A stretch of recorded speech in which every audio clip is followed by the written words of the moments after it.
Hadirin hadirat, Bapak dan Ibu-ibu yang dimuliakan oleh Allah Subhanahu wa taala.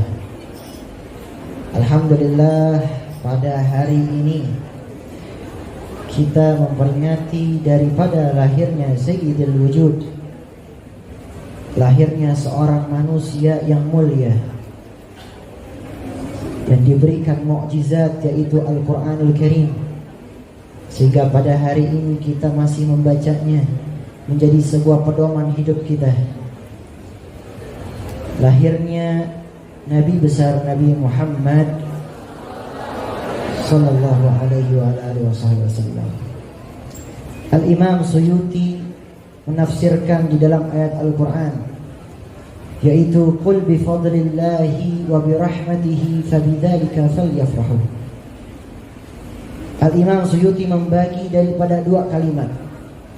Yang pertama ialah bifadlillah. Bifadlillah ialah sebuah ilmu yang Allah Subhanahu wa ta'ala berikan kepada hamba-hambanya, sehingga hamba-hambanya menjadi orang yang lebih taat dan bertakwa kepada Allah Subhanahu wa ta'ala. Lalu yang kedua ialah rahmat.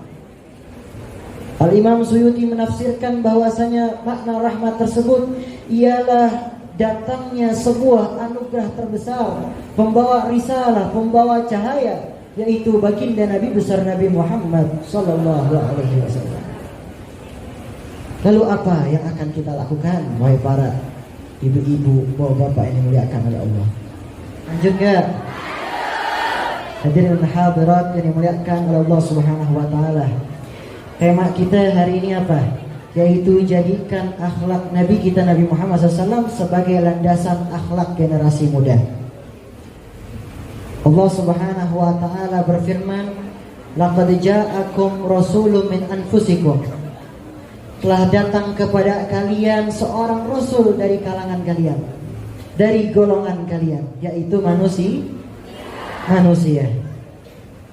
Tapi apakah sama Rasul tersebut, manusia tersebut dengan manusia-manusia lainnya? Tentu tidak. Maka di dalam kitab Perawi Simtud Durar, kitab Maulid yang sering kita baca, Al-Habib Ali bin Muhammad Al-Habsyi mengatakan bahwasanya baginda Nabi Muhammad SAW ialah manusia, ialah seorang nabi, basyarun la kal basyar. Seorang nabi, seorang manusia, tetapi berbeda dengan manusia lainnya. Banyak sekali nilai-nilai khususiyah yang Allah berikan kepada baginda Nabi Muhammad SAW. Sekarang Al-Fakir tanya, apakah ada seorang nabi ketika lahirnya dalam keadaan bersujud? Apakah ada seorang manusia ketika lahirnya dalam keadaan bersujud? Tentu tidak, wahai para hadirin. Apakah ada seorang manusia yang ketika tangannya menunjuk ke langit, ia gerakkan tangannya ke sebelah kanan dan sebelah kiri, bulan tersebut mengikut daripada arah tangan tersebut? Apakah ada seorang manusia ataupun seorang nabi yang ketika tangannya dibelah seperti ini, tangannya digerakkan seperti ini, maka bulan tersebut menjadi terpecah belah menjadi dua? Apakah ada? Tentu tidak. Inilah mukjizat baginda Nabi Muhammad sallallahu alaihi wasallam. Gak ada nabi-nabi yang bisa mengikuti mukjizat tersebut. Inilah nilai khususiyah yang Allah berikan kepada Nabi kita Nabi Muhammad sallallahu alaihi wasallam. Maka kita ini harus bangga. Kita harus bangga menjadi umatnya Nabi Muhammad. Kenapa kita harus bangga? Ketika nanti di yaumil akhir ada nabi-nabi dan ada seorang hamba. Pada saat itu seorang hamba yang banyak dosanya meminta syafaat. Meminta syafaat kepada para nabi, para anbiya. Lalu apa yang dijawab oleh para nabi tersebut? Nafsi-nafsi.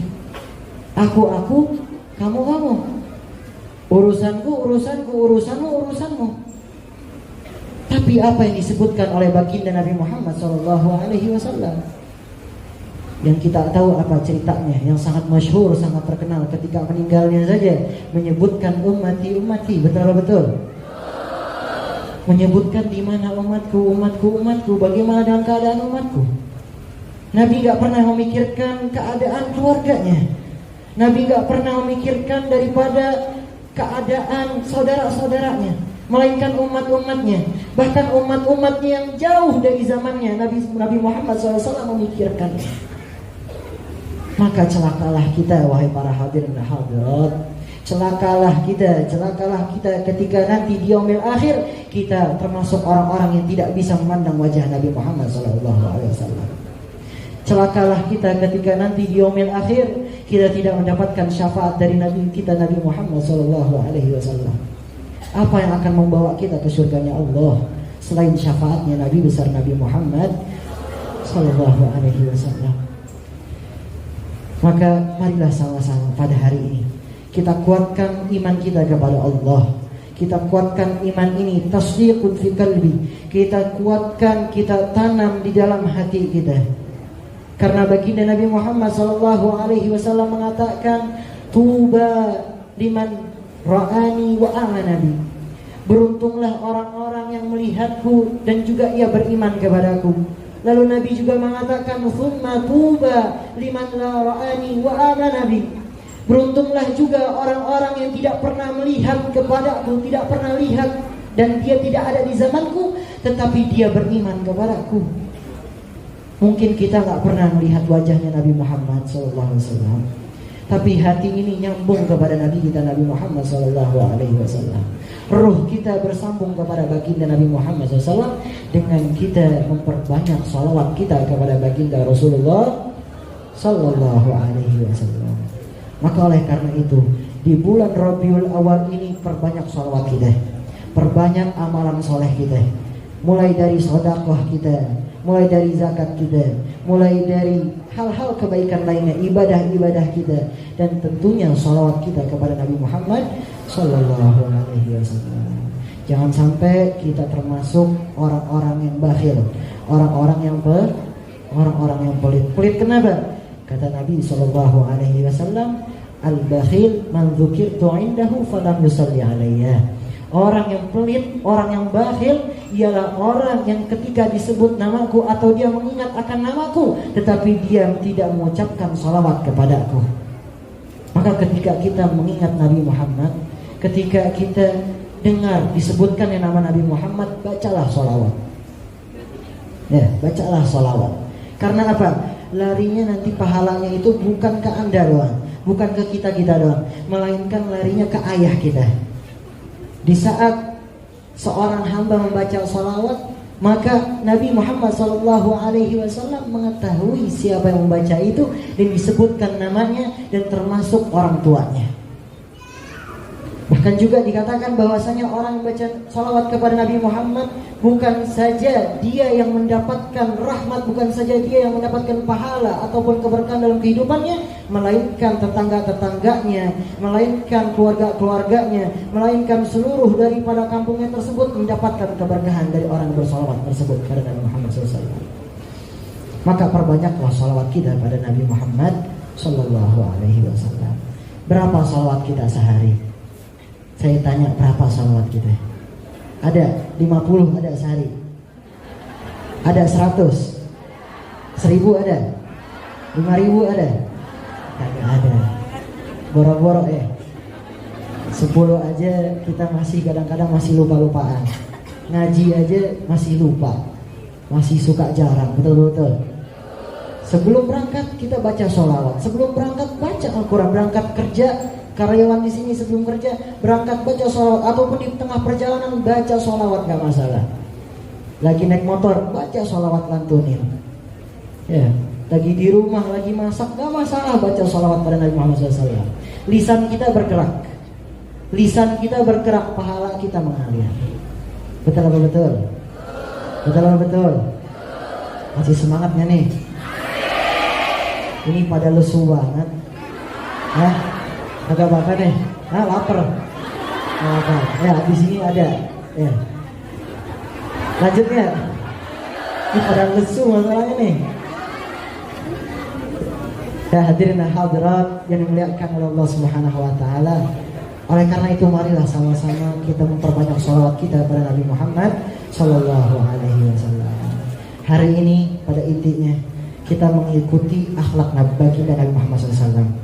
Kita semua generasi muda, termasuk saya. Saya ini masih kecil, masih 16 tahun. Ya. Ini kenapa lagi?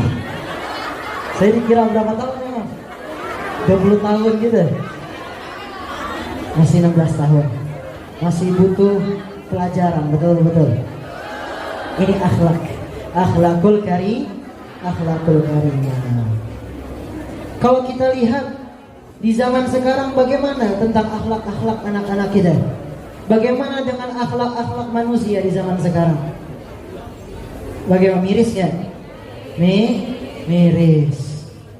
Bagaimana mereka bercakap, bagaimana mereka bicara dengan orang tuanya, bahasanya mereka, apakah bahasa mereka dengan lembut? Tidak. Akhlak-akhlak kita ini kita perlu perhatikan. Datang ke majelis taklim, fokus, niatkan dengan niat yang baik. Jangan sampai datang ke majelis taklim hanya untuk main HP. Nah, tenang betul. Ya. Betul. Datang ke majelis taklim, dengarkan ilmu yang baik, catat ilmu faedah-faedahnya, hikmah-hikmahnya catat. Sehingga ilmu tersebut akan menjadi ilmu yang bermanfaat. Lalu apa? Niatkan dengan niat yang baik. Sebagaimana hadis baginda Rasulullah SAW, innama a'malu binniyat wa innama likulli imri'in ma nawa. Semua itu tergantung dengan niatnya. Kita lagi kerja, niatnya dengan niat yang baik, maka insya Allah niat tersebut menjadi gudang pahala kita juga. Karena niat yang baik tersebut. Kita kerja untuk apa? Mencari rezeki, untuk mencari daripada nafkah untuk keluarga kita. Kita niatkan untuk apa? Kita niatkan untuk memberikan nafkah kepada keluarga kita. Agar kenapa? Agar mereka selalu bisa beribadah pada Allah. Kita cukupkan makannya. Betul. Supaya mereka bisa beribadah, pahala tersebut akan terus mengalir. Idza ahabballahu 'abdan, apabila seorang hamba dicintai oleh Allah, maka malaikat Jibril akan datang. Malaikat Jibril dipanggil oleh Allah Subhanahu wa taala. Sesungguhnya Allah Subhanahu wa taala mencintai fulan, mencintai seorang hamba, maka cintailah dia. Sehingga apa? Malaikat Jibril mencintai dia. Lalu malaikat Jibril naik dan juga berseru, sesungguhnya Allah Subhanahu wa taala mencintai fulan, mencintai seorang hamba, maka cintailah dia.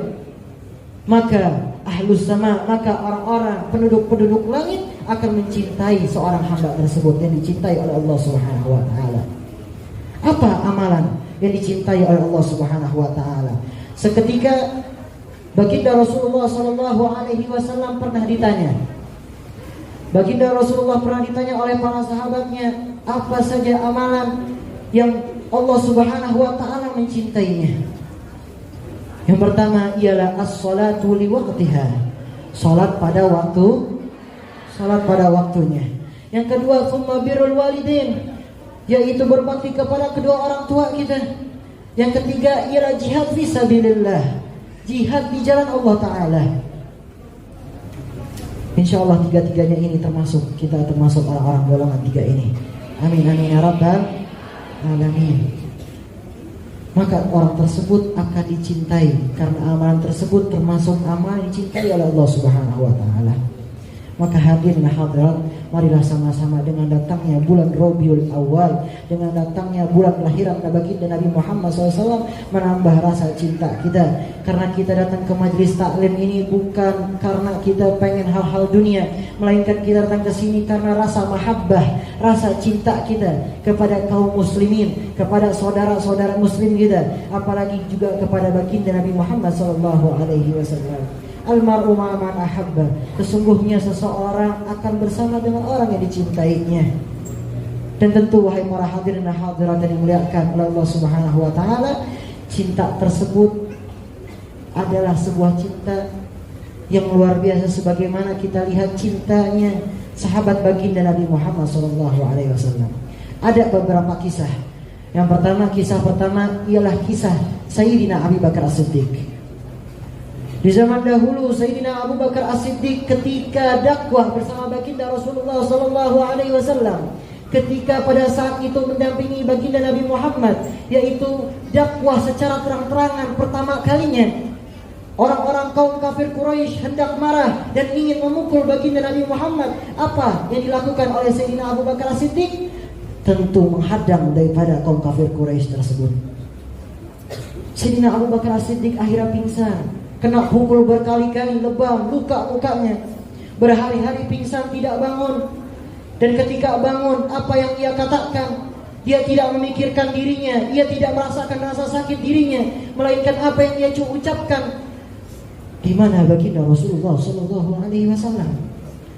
Bagaimana keadaannya? Demi Allah, sampai ia bersumpah, demi Allah, aku tidak akan makan kecuali aku bisa melihat keadaan baginda Nabi Muhammad SAW secara langsung. Ini bukti cinta baginda Nabi, bercintanya Sayyidina Abu Bakar As-Siddiq. Lalu juga ada kisah daripada salah satu muadzinnya Rasulullah, yaitu Sayyidina Abu Mahdurah. Beliau ialah seorang muadzin yang diajarkan langsung azan, mengumandangkan azan diajarkan langsung oleh Nabi Muhammad. Salah satu daripada kisah lucunya beliau ialah memiliki jambul. Beliau ini memiliki jambul, rambut jambul yang khas. Sehingga beliau mengisahkan ataupun bercerita tentang kisahnya beliau pada masa kecilnya.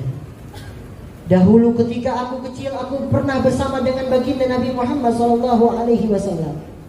Aku meminta kepada baginda Nabi Muhammad, ya Rasulullah, ajarkanlah aku untuk mengumandangkan azan. Ajarkanlah aku ya Rasulullah. Lalu baginda Rasulullah memegang daripada pundak Abu Mahdurah, dan juga beliau memegang daripada jambul tersebut, mengelus-eluskan kepalanya beliau pada saat ketika masih kecil. Lalu beliau mengatakan, katakanlah Allahu Akbar, Allahu Akbar, Allahu Akbar, dan seterusnya. Lalu beliau mengatakan apa? Jambul ini tidak akan pernah saya potong. Karena kenapa?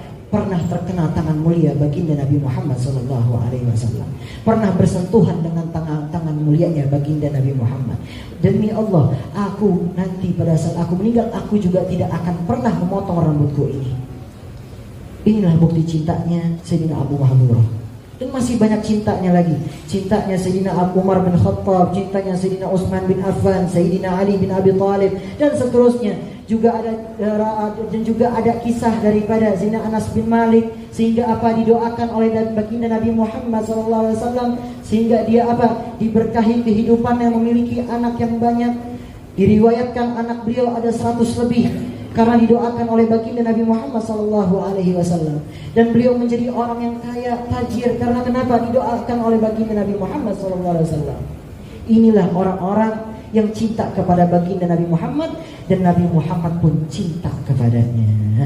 Insya Allah kita termasuk orang-orang yang dicintai oleh baginda Nabi Muhammad SAW. Amin amin ya rabbal alamin. Dan pesan terakhir saya, lanjut, tapi pada merem begini deh saya begini. Ada yang main HP, ada yang lagi melongok begini, nggak sama ini. Ya.